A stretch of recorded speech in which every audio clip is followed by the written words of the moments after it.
Citizens for democracy గత 6 నెలలుగా ఆంధ్రప్రదేశ్లో సదస్సులు, కళాయాత్రలు, చర్చాగోష్ఠులు, రౌండ్ టేబుల్ సమావేశాలు, ప్రెస్ మీట్స్ ఇలాంటి రకరకాల కార్యక్రమాలు చేస్తూ ఓటింగ్ శాతం గణనీయంగా పెరగడం కోసం, ముఖ్యంగా పట్టణ ప్రాంతంలో ఓటింగ్ శాతం గణనీయంగా పెరగడం కోసం కృషి చేసింది. ఆ కృషి ఫలించింది. ఈరోజు ఆంధ్రప్రదేశ్లో అత్యధిక ఓటింగ్ శాతం జరిగిన రాష్ట్రంగా మారింది. 82% ఓటింగ్ శాతం చేరడం జరిగింది. పట్టణ ప్రాంతంలో కూడా 3% ఓటింగ్ గతం కన్నా పెరిగింది. ఇది మంచి పరిణామంగా భావిస్తున్నాను. ఆంధ్ర రాష్ట్ర ప్రజలు, ముఖ్యంగా ఓటర్లు మార్పును కోరుకున్నారు, అభివృద్ధిని కోరుకున్నారు, సమర్థమైన నాయకత్వాన్ని కోరుకున్నారు, సమాజంలో నిరుద్యోగిత పోవాలని కోరుకున్నారు. ప్రస్తుతం అనేక సమస్యలు, పోలవరం కావచ్చు, అమరావతి కావచ్చు, ఆర్థిక అసమానతలు కావచ్చు, ప్రాంతీయ అసమానతలు కావచ్చు, పరిశ్రమలు రాకపోవడం కావచ్చు, పెట్టుబడులు రాకపోవడం కావచ్చు, ఇలాంటి అనేక సమస్యల మీద స్పందించడం జరిగింది. దాని ఫలితమే పెద్ద ఎత్తున ఓటింగ్లో పాల్గొంటాం. ఉదయం 7 గంటలకే బారులు తీరి కొన్ని వందల మీటర్ల దూరం క్యూలో నుంచున్నారు. రాత్రి 11-12 కూడా కొన్ని చోట్ల పోలింగ్ జరుగుతూ ఉంది. కానీ ఈ ఎన్నికలను పరిశీలిస్తే సిటిజన్స్ ఫర్ డెమోక్రసీ గతంలో ఏనాడు జరగని విధంగా, ఏ రాష్ట్రంలో కూడా జరగని విధంగా సుమారు 30,000 కోట్ల రూపాయలు ప్రధాన రాజకీయ పార్టీలు వారి అభ్యర్థులు ఖర్చు పెట్టడం జరిగింది. ఇంత పెద్ద ఎత్తున ఎన్నికలు వేయం జరగటం ఆంధ్రప్రదేశ్లో ఇదే మొదటిసారి. ఓటుకి 1,500 నుంచి 5,000 దాకా ఇచ్చిన సందర్భాలు ఉన్నాయి. ఈ క్రమంలో ఆంధ్రప్రదేశ్లో 1,000 కుటుంబాలు మాత్రమే ఎన్నికల బరిలో ప్రధానంగా పోటీ పడినాయి. ఒక ఎమ్మెల్యే 30 కోట్ల నుంచి 50 కోట్ల దాకా ఖర్చు పెట్టిన పరిస్థితి ఎమ్మెల్యే అభ్యర్థి. ఒక లోక్సభ అభ్యర్థి 100 కోట్ల నుంచి 200 కోట్ల దాకా ఖర్చు పెట్టిన పరిస్థితిని చూస్తున్నాం. కొన్ని చోట్లయితే ఓటర్లు డబ్బు రాకపోతే ధర్నాలు చేయటం, నిరసన తెలియజేయటం, దర్శన పట్టడం కూడా గమనించాం.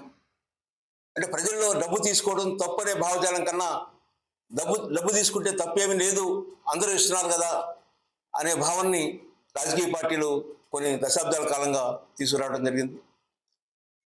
ఎన్నికల సందర్భంలో రాష్ట్ర చీఫ్ సెక్రటరీ జవహర్ రెడ్డి గారు ఎంతో గట్టిగా ప్రయత్నించారు. పేద ప్రజలకి, లబ్ధిదారులకి 14,105 కోట్ల రూపాయలు ఎన్నికలకు 2-3 రోజుల ముందే వారి అకౌంట్లో వేయాలని, చాలా కాలం నుంచి పెండింగ్లో ఉన్న ఆ స్కీమ్స్, ఆ లబ్ధిదారులకి ఆ అమౌంట్ చెందాలని తపన పడ్డాడు. కానీ ఎన్నికల కమిషన్ ఇప్పుడు ఎన్నికల సందర్భంగా అలా ఇస్తే ఓటర్లు ప్రభావితం అయ్యే అవకాశం ఉంది, ఎన్నికలైన మరుసటి రోజు మీరు ఇవ్వచ్చు, అభ్యంతరం లేదని ఆదేశించింది. కానీ ఇప్పుడు ఎన్నికలు జరిగి 3 రోజులు అయింది.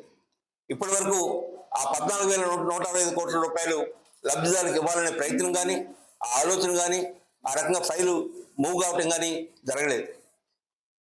దాదాపు ఏప్రిల్ నుంచి 38,000 కోట్ల రూపాయలు ఈ రాష్ట్ర ప్రభుత్వానికి ప్రభుత్వ ఆదాయం కానీ, కేంద్ర ప్రభుత్వం నుంచి వచ్చిన నిధులు కానీ, చేసిన అప్పులు కానీ, ఇవన్నీ 38,000 కోట్ల రూపాయలు ఉన్నాయి. ఇంత డబ్బు సమకూరిన తర్వాత కూడా వారికి కేటాయించిన 14,105 కోట్ల రూపాయలు వారి అకౌంట్లో వేయడానికి ఎందుకు జాప్యం చేస్తున్నారో అర్థం కావట్లేదు. ఆ జాప్యం ఆపి వెంటనే లబ్ధిదారులకి మేలు చేకూర్చాలని సిఎఫ్డి కోరుతూ ఉంది.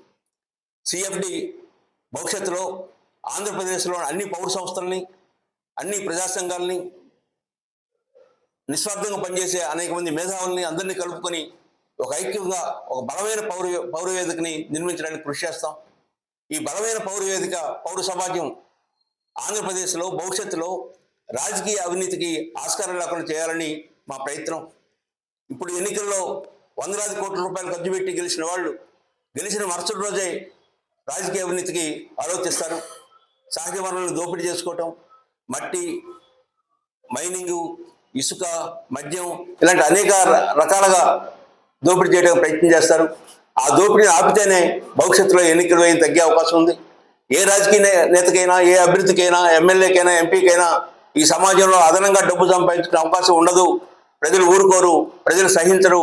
ప్రజలు మనల్ని అగౌరవపరుస్తారు, ప్రజలు మనల్ని దూరం చేస్తారు అనే భావాన్ని తీసుకొచ్చే విధంగా ఒక బలమైన పౌర సమాజాన్ని నిర్మించుకుంటాం.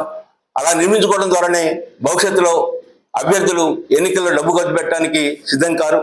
అలా డబ్బు ఖర్చు పెట్టడానికి సిద్ధం కాని పరిస్థితుల్లో మంచి వ్యక్తులు, నిస్వార్థపరులు, దేశభక్తి గలవాడు, సమాజంలో మార్పు తీసుకురావాలనుకునే వాళ్ళు, మంచి సమస్యలపై అవగాహన కలిగిన వాళ్ళు, ఇలాంటి వాళ్ళు అభ్యర్థులుగా ముందుకు వచ్చే అవకాశం ఉంది. ఈ 1000 కుటుంబాల మధ్య జరిగే పోటీ లక్షలాది కుటుంబాల మధ్య జరిగే పోటీగా మారుతుంది. అది మంచి పరిణామం అవుతుందని భావిస్తున్నాను. సిటిజన్స్ ఫర్ డెమోక్రసీ ఆ వైపు దృష్టి సారిస్తుందని తెలియజేస్తున్నాను.